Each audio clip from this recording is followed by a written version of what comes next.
What is good, everyone? It's your favorite multi-cardboard selling producer, Izoki, and today I'm gonna show you how I make my signature sad reggaeton beats. Like those reggaeton beats with that soft piano, beautiful vocal, heavenly sound. Also, I haven't had caffeine in the past 3 days, okay? I'm taking a week off. I'm suffering. So if I seem a little bit less like toned down than usual, that's why, okay? But yeah, let me take you into my screen so you can see what I'm doing better, and yeah, let's get into it. Okay, here we go. The first thing that I started with, it was a piano. I started with these simple chords, sounded like this at first. I could have just left it like that, right? But felt just like making it a little bit more emotional, adding some more movement, which in return adds more storytelling. I did the signature sound you've already heard so many times before in other songs. Instead of just, holding the chord, play it 4 times.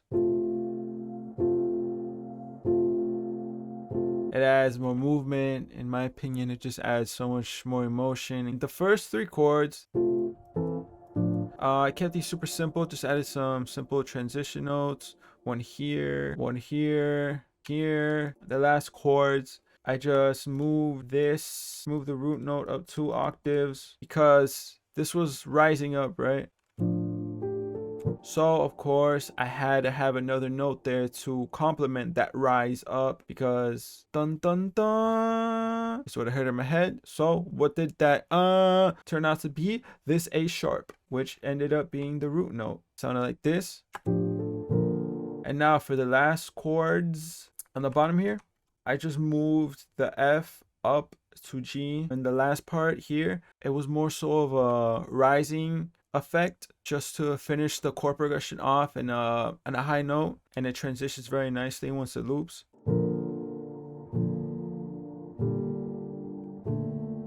Now the top notes, I can't really tell you how I did this. This is one of those things where I just did it sounded right. I added the C right here, correct, to continue that rising sound that I was going for, the duh. And then I just added this A because it sounded cool, and it did end up making a big chord, basically, like these right here. That all makes a chord. I think that's the 7th. I'm not sure. If it's not a 7th, Lord forgive me. I'm sorry for giving you false information, but it just sounded beautiful. You feel me? These together.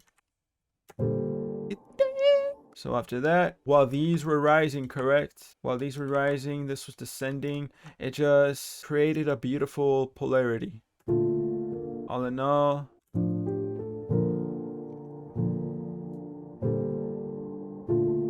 for the full chord progression, you get this.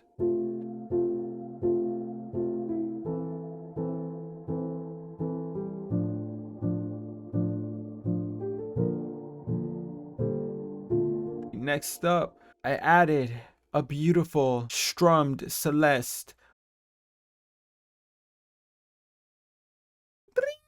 Super playful pause, like something you'd hear as you go up to the gates of heaven. Copy and pasted the chords from the piano before and just moved them up an octave. I strummed them a little bit more, and I got rid of the da da and kept them as singular chords because I added some delay into this, so it'll fill out your ears by itself. It sounds like this.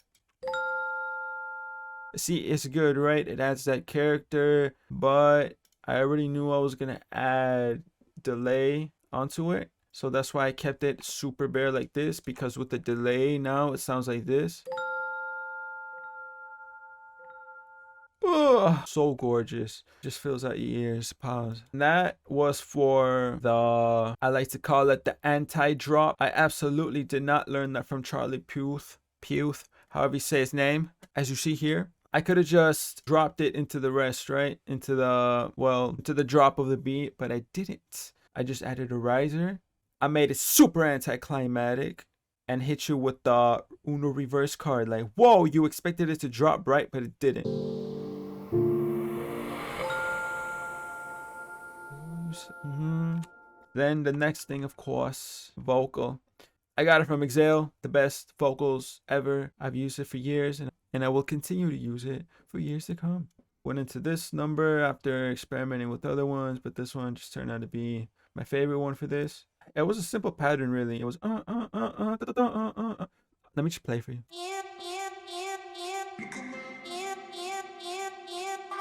And I just added that on top of the Celeste for the anti-drop for the bridge build up to the actual hook.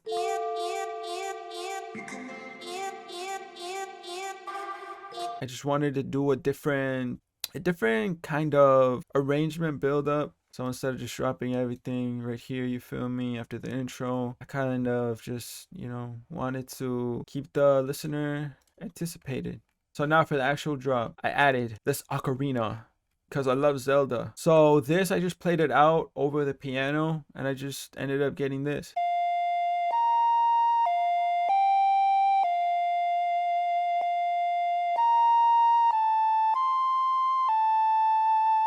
That's the first part, right? For the first part, I wanted it to be a little bit slower, you feel me? Like, that's the emotional part that makes you think of all your incredible memories of your childhood and everything you've ever gone through. For the second part, I wanted to add a little bit more movement to fit in that storytelling aspect. Sounded like this.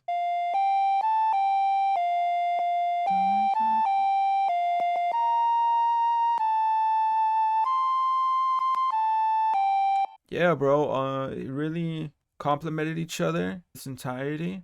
The first part of the lead is super slow with long extended notes, and the second part shorter notes but with more movement. Really just create a perfect polarity between the two. Now put the drums in. It was a super simple drum pattern, bro. Honestly, the signature reggaeton drum pattern,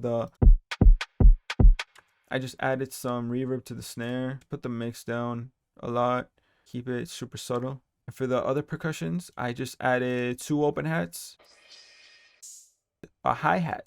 Kept it super simple, but kept it bouncy. The bounce was the key for this. If I added more notes than I did, it just would have been too much.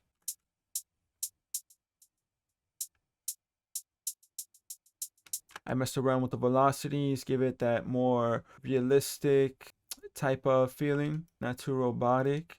And all the drums together sound like this.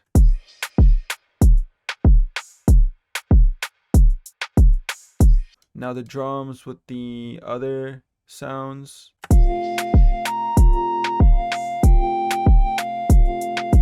You see, simplicity is so key. Only 5 drum sounds, 2 of which are barely even noticeable. And now to the verse. Yeah, the verse, honestly, I mean, it's kind of self-explanatory here. You can really see it, so there's really no need to go into too much depth with it. I'm gonna just play for you for a few seconds.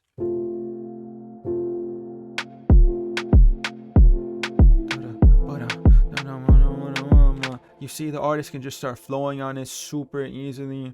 As you see here, bro, not too many switch ups, not many switch ups at all. Just, take a drum sound out, put it back in, pause, variation, whatever sounds right to you, bro. There's no right or wrong. I just did it like this because it sounded right. It sounded simple to me and matched my vision for what I wanted this to come out as. After the verse, right, to the bridge, to the pre-chorus, whatever you want to call it, it transitioned into this pad, this beautiful pad from Omnisphere. This is one of my favorite pads that I have used in a majority of my projects. All right, pad 3 from a lifestyle data bank. That's all I remember. Once again, super simple, just copy and pasted the chords, got rid of the transition notes because I do that for pads, because pads I feel are more atmospheric, are there more so to fill your ears up, not really be a melodic, but more so of a harmonic element. So this pad sounded like this.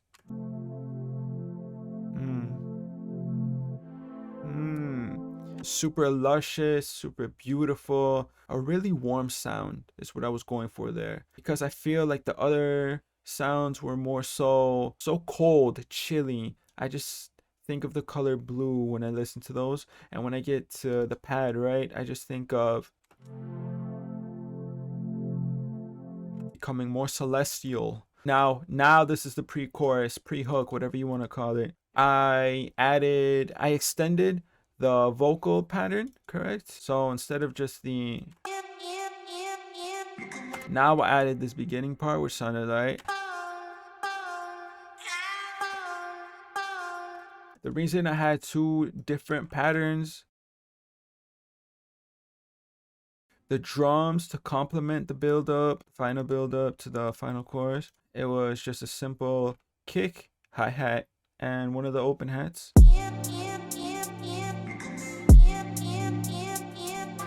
See, just adding a kick to the one whenever the first vocal hits, it just adds so much power, so much serenity to the whole thing.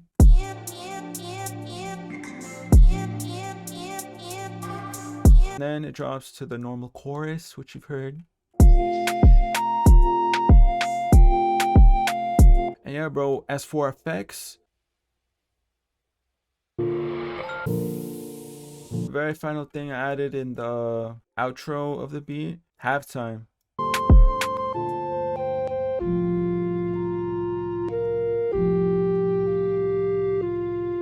But yeah, bro, that's really it. This was really simple. Honestly, it's all in the arrangement. Like, this isn't the usual arrangement I go for, but while making this, it just felt right. I was just going with the flow. I wasn't forcing anything. I just let this all happen by itself. Don't force anything, bro. Simply flow and just do what you love and do what sounds right for you, because that's what matters. Because in the end, if you're doing this for someone else, it's not even art at that point. It's just a product. I'm gonna play you guys the beats. I hope you learned something, and I'll see you in a few seconds for the outro.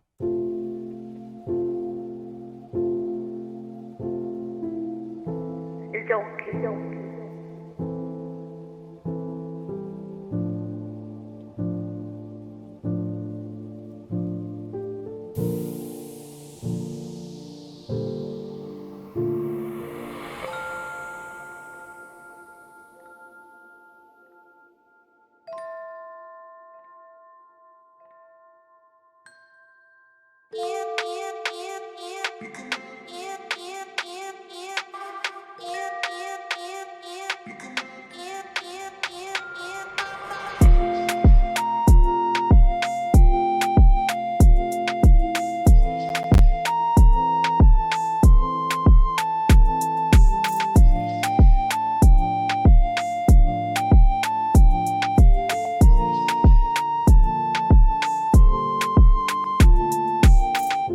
I'm back. That's gonna do it for this one. I hope you enjoyed this in some way, shape, or form.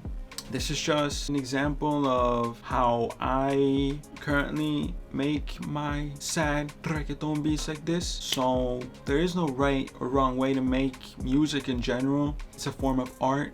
So honestly, whatever your way is, that's the right way for you. Just flow. Don't rush anything. When flowing, keep flowing.